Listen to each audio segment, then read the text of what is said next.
یہ ایسے چلے گا نہیں. آپ کتنا چلا لیں گے, اس کو گھسیٹ لیں گے تھوڑا سا. ایکچولی یہ ایک مارشل لا کا ٹائپ ہے کہ قانون کو کنٹرول کر لو, عدلیہ کو کنٹرول کر لو, پارلیمنٹ کو کنٹرول کر لو, میڈیا کو کنٹرول کر لو, سوشل میڈیا کو کنٹرول کر لو, عوام کو دبا لو, مہنگائی کو مہنگائی نہ کہو.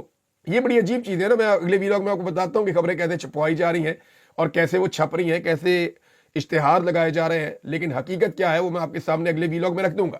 لیکن جو کنٹرولڈ نظام ہوتا ہے نا, جب آپ اس کو جمہوریت کا لبادہ پہناتے ہیں تو کام چلتا نہیں ہے. یا تو ڈائریکٹ آئیں, آ کے مارشل لا لگائیں تاکہ عوام مارشل لا کے خلاف جدوجہد کرے.